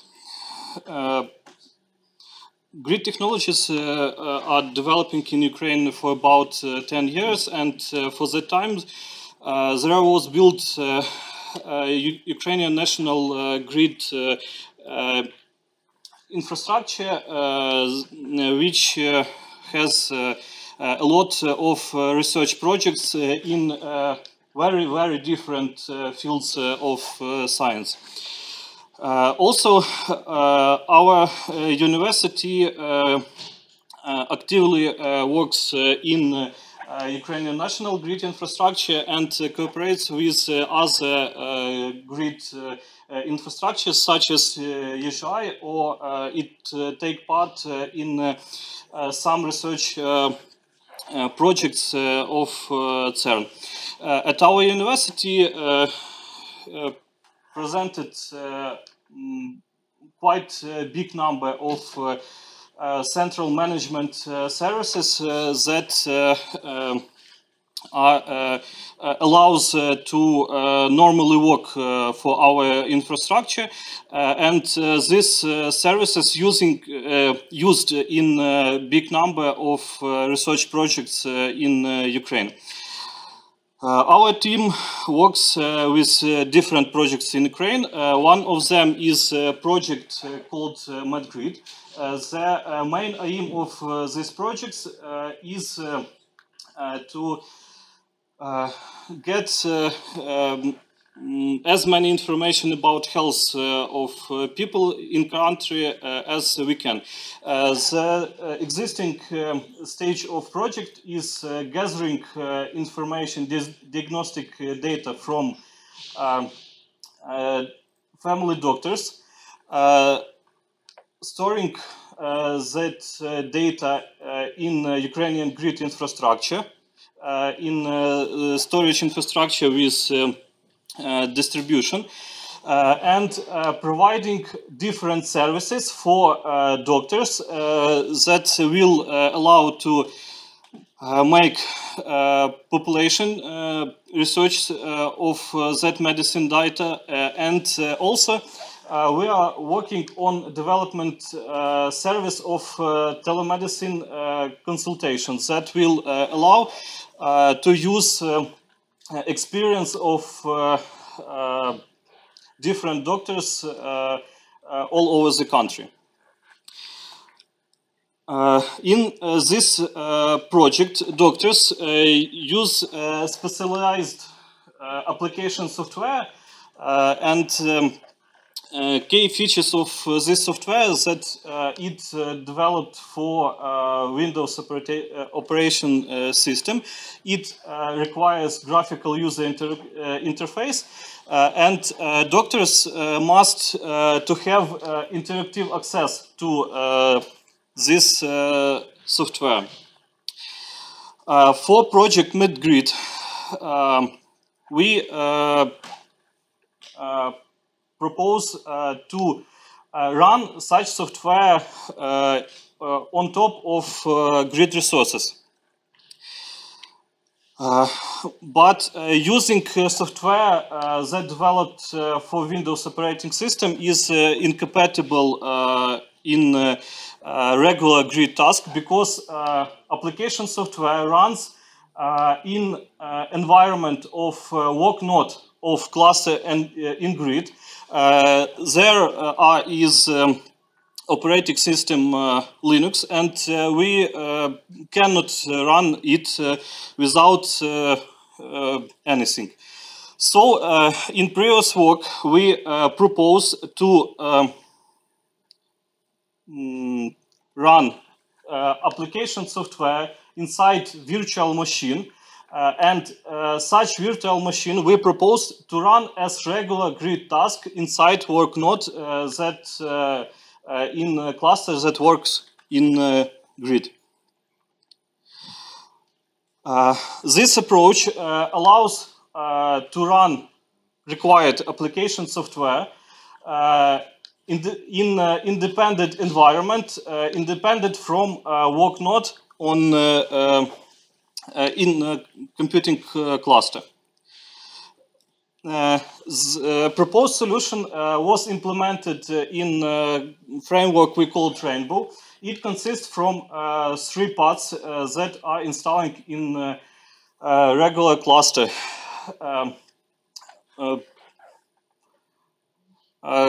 Common starting of virtual machine with such application looks like user prepare job description in which he puts required input data that stores on storage infrastructure of grid. It runs through computing element of cluster. There are components that parse job description file, get from it parameters of virtual machine that will be run, and other parameters if it's required. Also, there is component called Rainbow Work Node. This component starts visual machine with required components and pass input data inside virtual machine. Also, there is a network component that allows to provide interactive access from outside network of a cluster, for example, from internet, directly to virtual machines that will be run on work node of cluster. In first etap of this project, we used already existing images with pre-installed application software, but with growth of number of software, we realized problems that if there will be a lot of software, we must create a lot of images. In order to solve this problem, we propose a method of managing software inside virtual machine. We propose to use clean base image with only installed operating system. Then we prepare required software in MCI format that is standard for Windows operating system. If required, there can be prepared some installation scripts. All of it storing on grid storage infrastructure with replication. And before starting virtual machine on work node of cluster, we are installing its application in unattended mode. When installing of software is finished, we start virtual machine and provide access to it. As a result, we provided interactive access to virtual machine that running in grid as regular task. with specialized medicine software, which is already used by doctors in Ukraine.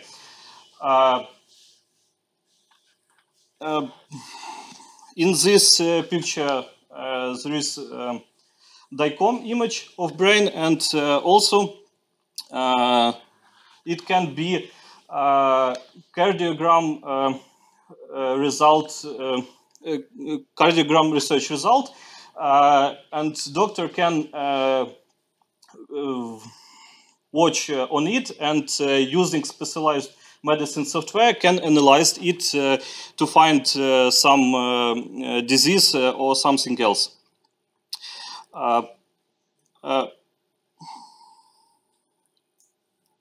Also, our research group works with other project called Modern Grid. Aim of this project is providing molecular dynamic modeling of protein, and it has big infrastructure for users for running different application modeling software using some tools for automatization like web portal and specialized tools. Properties of this project by using application software is that it using a lot of different software, different versions. Also, very often it's required different plugins for its software, and using a big number of software on different clusters in infrastructure provides a problem of managing software software on a big number of clusters. In order to solve this problem, we also proposed to run application software in isolated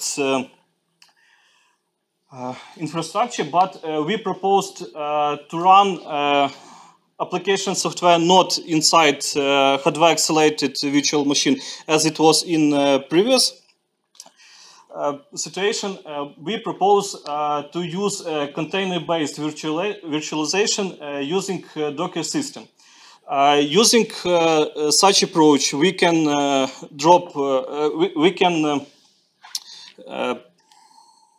do not have performance drop which we have with hardware accelerated virtualization.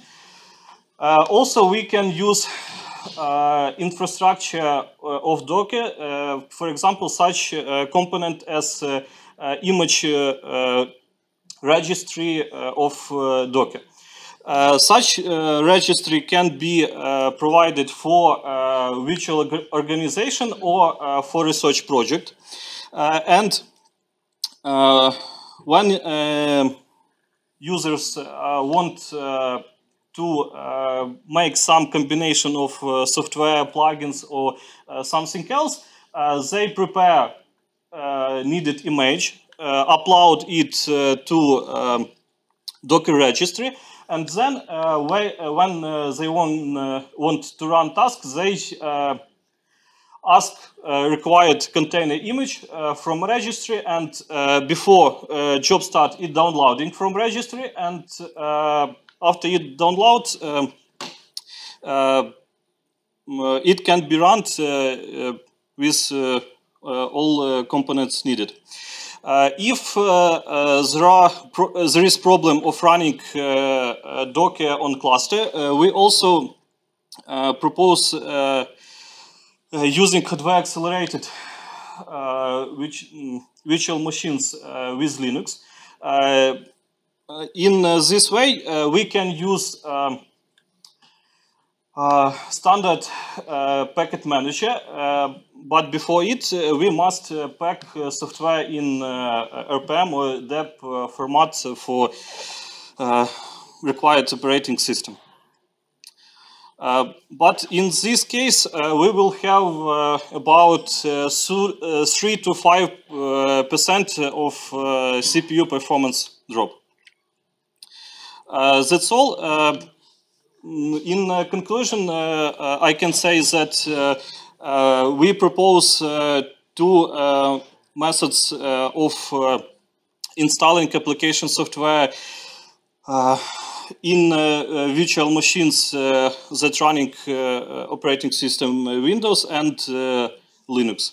Also, we proposed of method of managing images for container-based visualizations. Thank you for your attention. If anyone have questions, I can ask them. I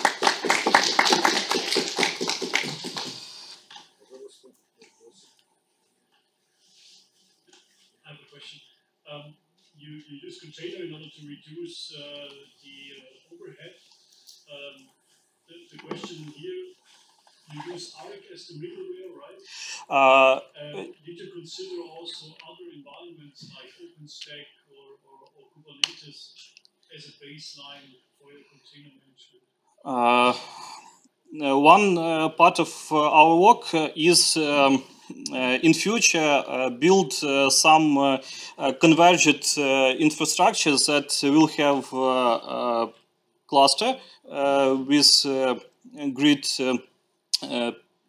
software, computing element software, and we are working on using also Kubernetes infrastructure as some computing backend. And in future, we want to have such system when user says, I want to start container, and system depends on free resources, decides to start it on Kubernetes or start it on grid where resources are available.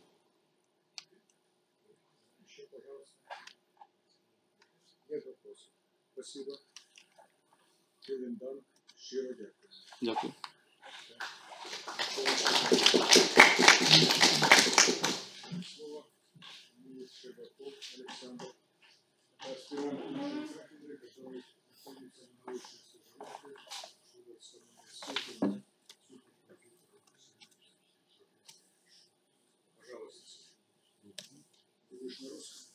Как скажете?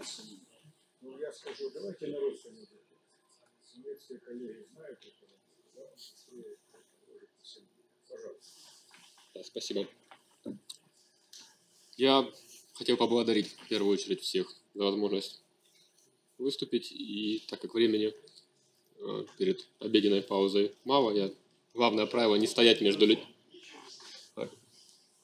Главное правило не стоять между людьми и обедом, поэтому я постараюсь как можно быстрее. План доклада перед вами. Сначала я очень коротко представлю ХВРС. Профессор Веснер, в принципе, уже немного рассказал.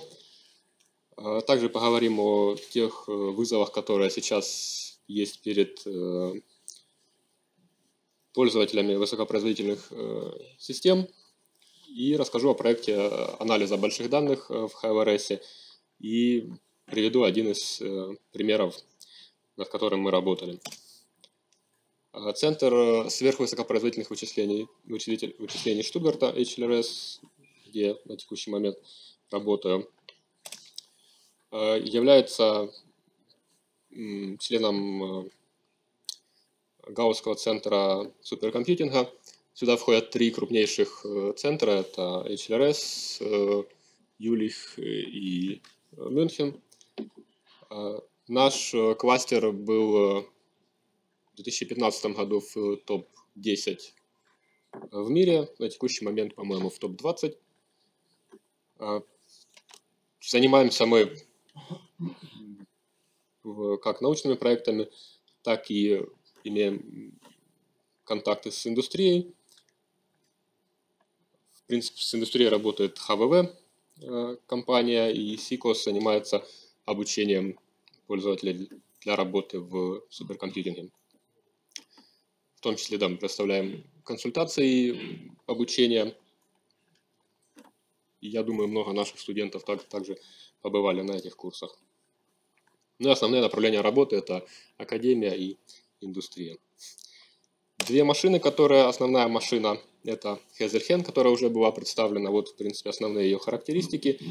И та машина, с которой я работаю, это новая машина для обработки больших объемов данных. Она более заточена. Дальше на слайдах будет чуть более подробно ее технические характеристики. Она, в принципе, небольшая, у нее всего 64 узла в целом, но у нее большое количество памяти, как оперативной, так и накопителей. И она заточена на быстродействие. Коротко о тех вызовах, которые стоят перед пользователями традиционных HPC-систем. Основная сложность – компьютеры стали сильно мощными, а модели стали очень детальными. Например, модель турбины, 4 вращения, 4 оборота вентилятора генерировали 80 терабайт данных. Вручную их посмотреть или как-то, я, например, не представляю, как их обработать. Поэтому эксперты в предметных областях, они уже не могут с этими данными что-то сделать. Очень часто эти данные просто лежат на магнитных накопителях, на лентах.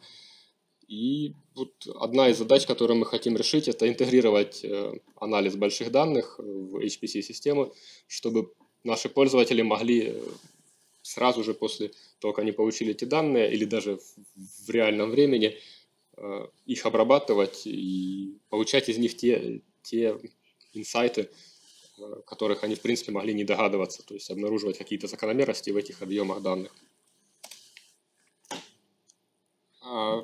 Различия между HPC и Big Data системами, в принципе, во многих вещах в размещении данных. На HPC-системах все данные сохраняются, результаты, то есть моделирование запускается, и результаты сохраняются в одном месте. Big Data – относительно новое направление. Изначально это все развивалось таким образом, чтобы использовать для моделирования обычные персоналки, поэтому данные принято хранить распределенно, в том числе реплицировать на случай отказа какого-то из компонентов. И объемы данных ставят такой вызов перед организацией вычислений, что результатом является перенос вычислений, а не перенос данных. То есть данные достаточно большие, и дешевле перенести саму программу, которая выполняет обработку, чем данные.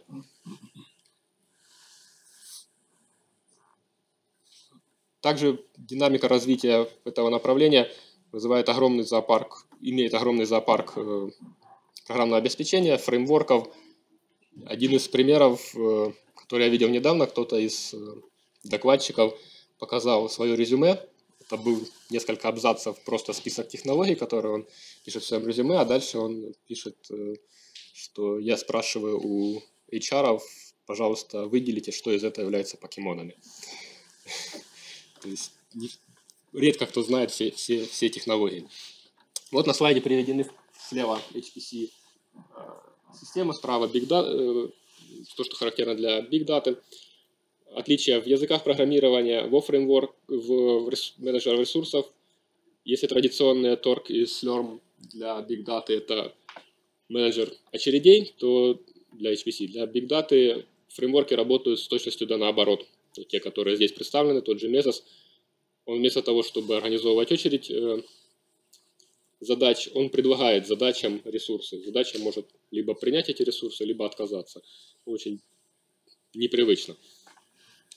Ну и, соответственно, все остальное файловые системы, HDFS распределенная файловая система с реплицированием, которая заточена была в первую очередь для персоналок и обычного железа.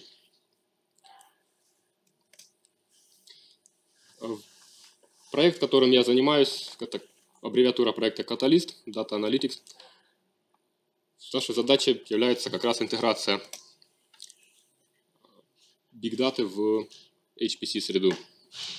Проект был начат в 2016 году, осенью. Я к нему присоединился в начале этого года, в феврале.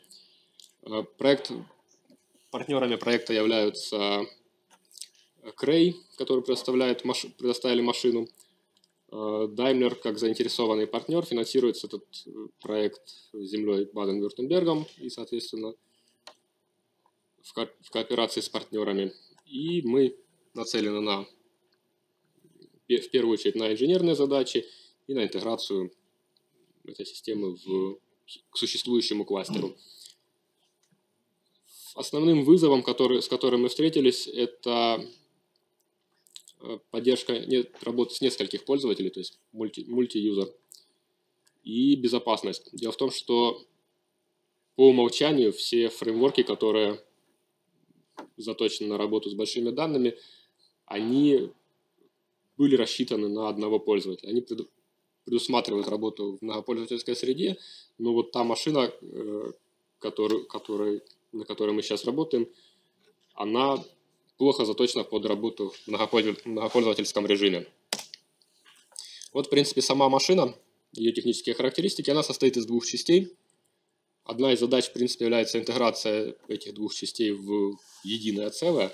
На текущий момент малая машина используется как тестовая среда, большая машина как production environment. Как вы видите, они достаточно мощные.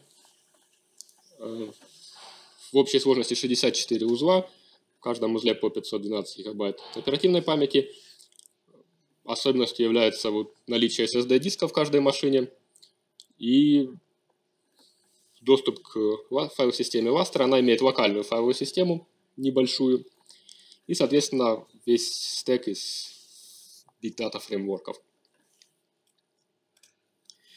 Одной из задач является интеграция, в первую очередь, через доступ к большой системе, файловой системе Lastre размером 12 петабайт, куда все пользователи большого кластера Hazelhen сохраняют свои данные.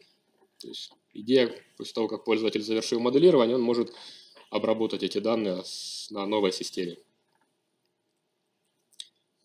В принципе, здесь основным вызовом является то, что так как система не совсем мультипользовательская, то есть опасности в том плане, что пользователь может получить доступ к чужим данным. Поэтому это является, в принципе, вызовом при интеграции. Хотя технически это просто подключение и минимальные системные настройки.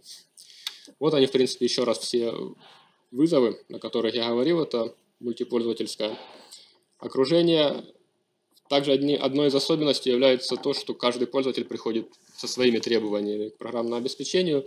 Для кого-то один из примеров это MongoDB, который потребовался установить. И так как зоопарк этого всего программного обеспечения довольно большой, то нам также это приходится решать.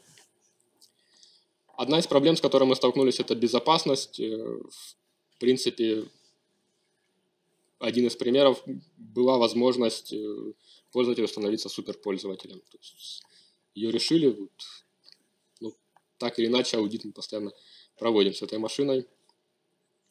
И еще интересный момент, учет потребленных ресурсов, опять-таки по той же причине, потому что все было заточено в этой сфере под одного пользователя, то не все так удачно учитывается.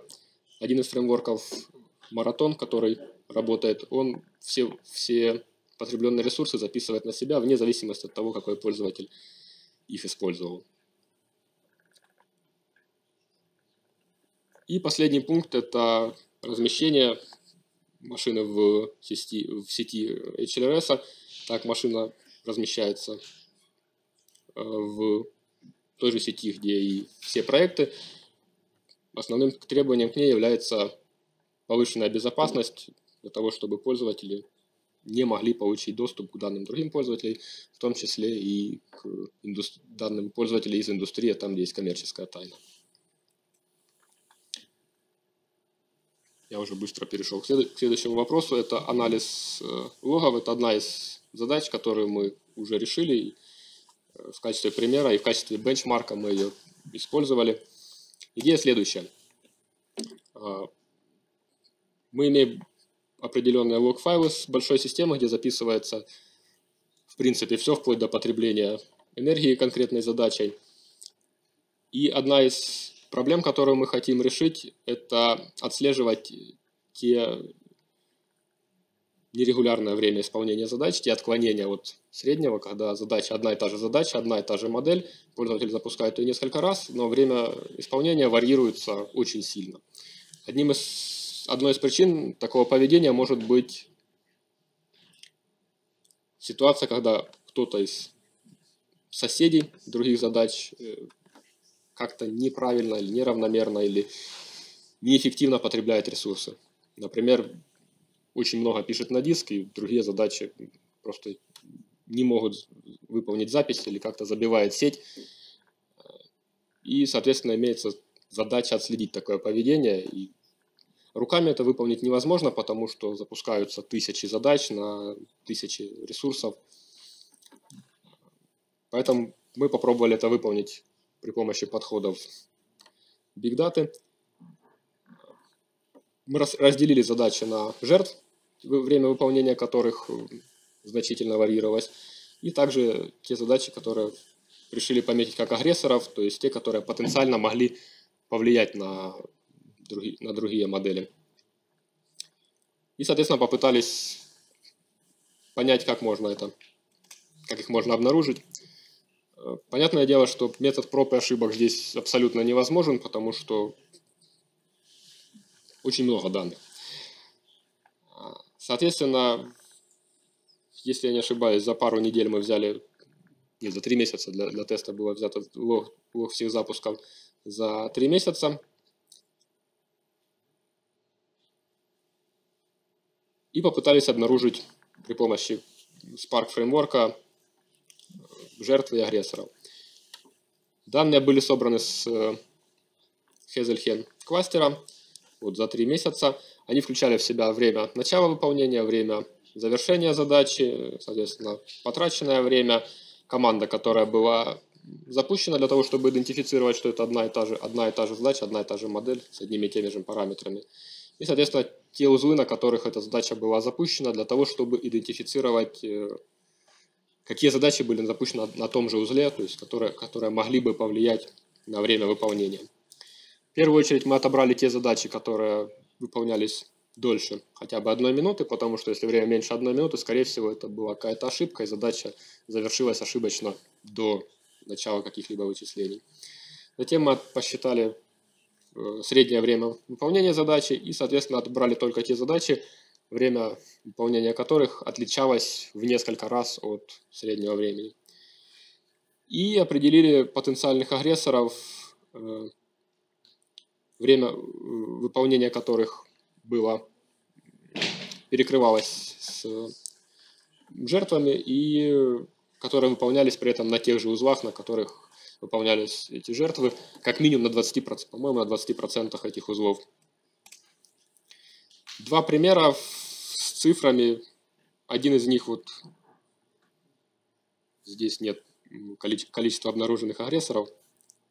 Есть слева. Один из примеров был использован для бенчмарка, другой более реальный, когда, допустим, 211 потенциальных агрессоров, это, в принципе, реально проверить руками, и другой, когда 68 тысяч потенциальных агрессоров, это большое число, но мы его отлично использовали для проверки производительности нашей системы и сравнения с другими системами.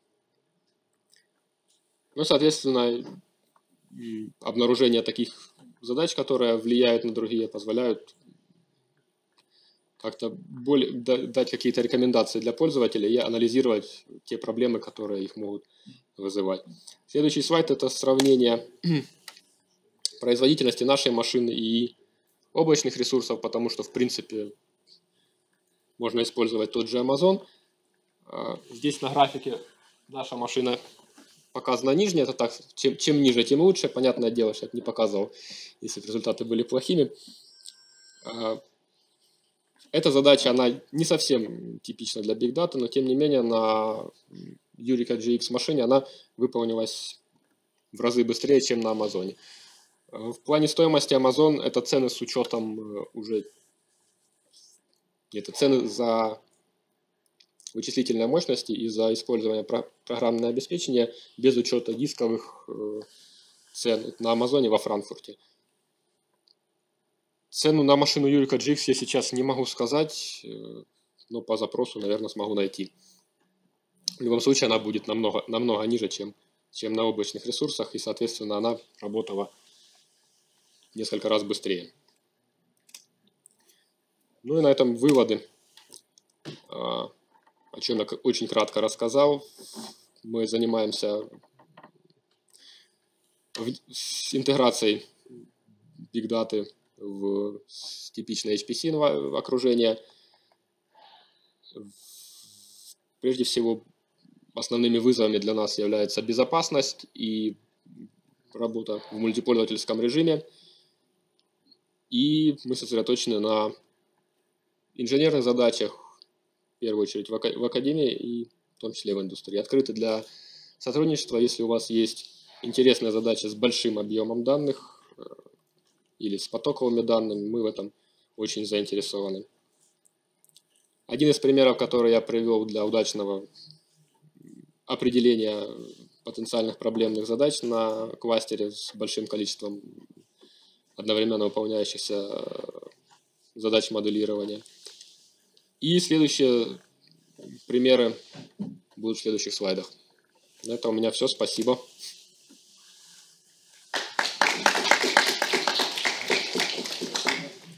Пожалуйста, у кого возникли вопросы? Да. Вы говорили, что потоковые задачи,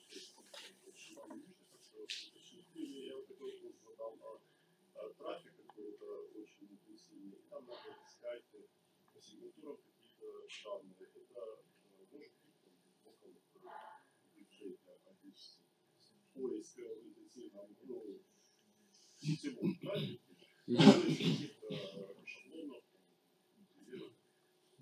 Да, я думаю, это можно отнести.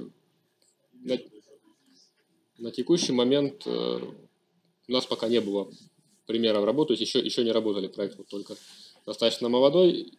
В принципе, основная задача, техническая задача, которую предстоит решить, как эти данные скормить машине. Да. Угу.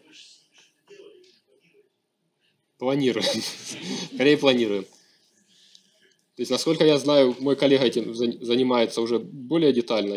Моя задача была как раз бенчмарк на облачных ресурсах. Планирует, и он, насколько я знаю, даже усовершенствовал как-то, усовершенствовал выявление этих агрессоров. Но основное, что можно сделать, в первую очередь, контактировать с пользователями и попытаться как-то их обучить.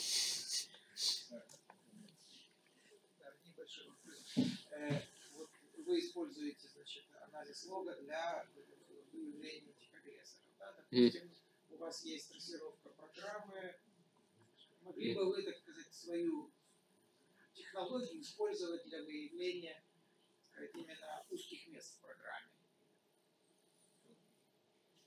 Да, я понял вопрос. Но это, наверное, все-таки не к большим данным. То есть вот тогда нужно, это как раз то, что можно передать дальше тому, кто сможет этим заниматься. И здесь, нужно ли трассировать программу? То есть, если есть у пользователя исходный код, то можно, наверное, будет проще, чем непосредственно отлаживать. Ну, да, вопрос интересный, спасибо. Да. Спасибо. Всем. На этом мы заканчиваем эту часть заседания. Прошу всех. Можно, Владимир Ильич, Владимир Владимирович, вы хотите сказать? Уважаемые коллеги, обсуждение произнесенных и озвученных докладов продолжаем в соседнем зале. Прошу всех